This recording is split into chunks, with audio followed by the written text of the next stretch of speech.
Pasangan Selina Lin dan Peter Chuang tinggal di rumah ini di kota Bandora yang terletak di pinggiran Melbourne, Australia. Selina lahir di Fujian, China. Pada tahun 2008, orang tuanya mengirimnya kuliah ke Australia. Di Australia, Selina berkenalan dan kemudian berpacaran dengan Peter Chuang.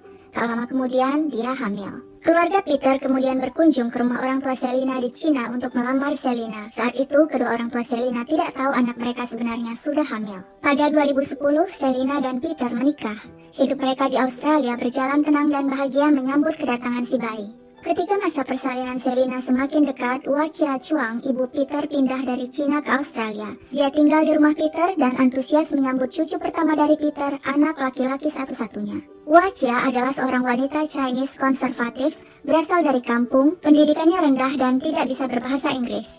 Masa kecilnya di China sangat susah. Setelah menikah, dia memiliki 2 anak perempuan dan 1 anak laki-laki. Dulu dengan adanya kebijakan 1 anak di China, Wachia yang diam-diam memiliki lebih dari 1 anak, terpaksa bersembunyi di kandang babi saat melahirkan bayinya. Ketika perbuatannya itu diketahui, sebagai hukuman suaminya dipecat dari pekerjaan. Tapi kini sebagai ibu dia boleh bangga. Ketiga anaknya sukses, berpendidikan dan tinggal di Australia. Kemiskinan dan pahitnya hidup hanyalah kenangan masa lalu. Peter, anak laki-laki satu-satunya, adalah kebanggaan baginya. Dia tidak sabar menunggu kelahiran cucunya. Pada bulan Mei 2010, sang cucu lahir dan diberi nama Alfred. Menurut Wachia, kewajibannya adalah mengurus keluarga Peter. Saban hari dia ikut membereskan dan mengatur segala sesuatu di rumah anak laki-lakinya. Awalnya Selina sang menantu tidak keberatan, tapi lama-kelamaan sikap sang ibu mertua mulai membuatnya gerah. Rumahnya bukan lagi seperti rumahnya, sudah berubah menjadi rumah mertua. Selina mulai berani membantah dan menunjukkan sikap tegas. Dia tidak suka diatur-atur karena dia memiliki cara sendiri dalam mengatur rumah tangganya. Perselisihan menantu dan mertua pun tidak terelakkan. Wachia geram melihat sang menantu berani menantangnya. Hardikannya terhadap Selina semakin gencar. Menantu tak berguna, kau tidak menghormati orang tua, kau tidak punya sopan santun, kau tidak bisa masak, kau tidak becus mengurus keluargamu. Selina tidak tahan menerima hardikan-hardikan menyakitkan itu. Kalau terus-menerus begini aku tidak bisa. Ibumu kasar sekali.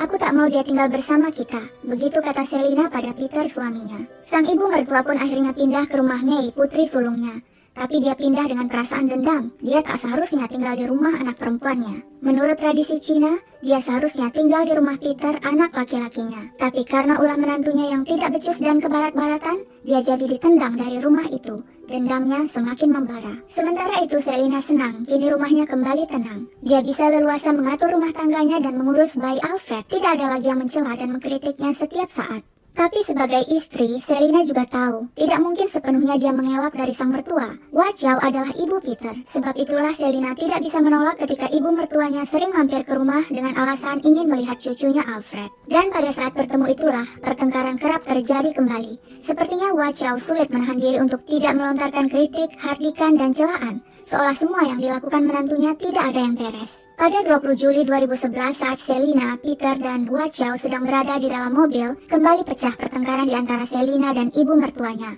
Mengamuk, sang mertua mengambil gunting dan menyerang menantunya di dalam mobil. Dia menggunting rambut Selina dan nyaris menikam leher wanita itu dengan gunting. Selina yang ketakutan segera keluar dari mobil dan menghampiri seorang pejalan kaki, minta pertolongan. Dia mengatakan diserang ibu mertuanya di dalam mobil. Polisi pun segera dipanggil. Ketiganya digiring ke markas. Wachia yang tidak bisa berbahasa Inggris dengan bantuan Peter menjelaskan pada polisi dia tidak melakukan apa-apa terhadap Selina. Peter juga membela ibunya dan mengatakan pertengkaran yang terjadi adalah pertengkaran biasa. Saat memeriksa Selina, polisi menemukan luka di bibir wanita itu dan rambutnya terpotong di bagian belakang. Tapi ketika polisi menanyainya lebih lanjut tentang pertengkaran itu, Selina mendadak diam saja. Kasus pun berakhir begitu saja karena Selina tidak mau menjelaskan rincian kejadian kepada polisi. Ketika Selina dan Peter berjalan keluar dari markas polisi, Wachia berteriak-teriak menyalahkan menantunya yang dianggapnya telah menyiksa dirinya. Perseteruan menantu dan mertua itu masih terus berlanjut. Selina bahkan kini menolak memanggil mertuanya dengan sebutan ibu. Ketika kembali bertemu, Wachia menampar menantunya dan mengatakan dia berhutang padanya ratusan ribu dolar karena telah beruntung menikahi Peter, anak laki-lakinya yang hebat.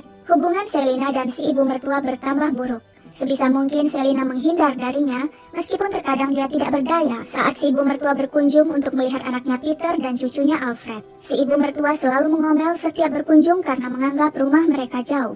Wachia mulai berani membombardir anaknya Peter dengan kata-kata toksik. Ceraikan saja istrimu itu, dasar istri tidak beres. Peter, kau tahu anakmu Alfred sebenarnya bukan anak kandungmu? Istrimu telah mengandung anak dari laki-laki lain. Kepada sang cucu Alfred, dia kerap berkata, kau mau mama baru kan?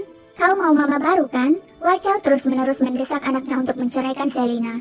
Dia bilang banyak wanita di Cina yang mengantri untuk menikah dengan Peter yang tinggal di Australia. Wachow malah mengatakan mereka nantinya bisa minta bayaran besar kepada wanita yang ingin menikah dengan Peter.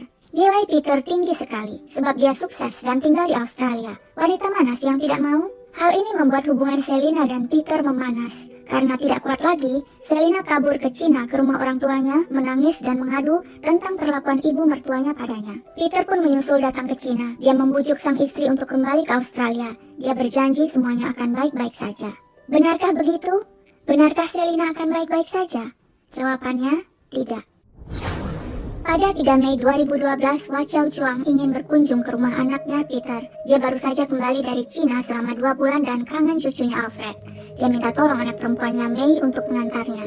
Setiba di rumah Peter, seperti biasa Selina ada di sana sedang sibuk mengurus Alfred yang usianya kini sudah 2 tahun. Ketika Selina ingin memandikan sang anak, si ibu mertua mulai mencela. Bukan begitu cara memandikan bayi. Keduanya lalu bertengkar tentang suhu dan banyaknya air untuk memandikan Alfred. Selina membantah, tidak mau mengikuti perkataan mertuanya. Wajah semakin panas. Kebenciannya pada menantunya yang sudah menggunung tidak terbendung lagi. Dia keluar kamar mandi dan mengambil martil. Saat kembali ke kamar mandi, dia melihat Selina berada di bak mandi bersiap memandikan Alfred. Tanpa pikir panjang, wanita itu langsung menghajar menantunya dengan martil berkali-kali. Seketika, Selina roboh di depan anaknya. Wachow kemudian mengambil tas plastik besar dan memasukkan Selina ke dalamnya.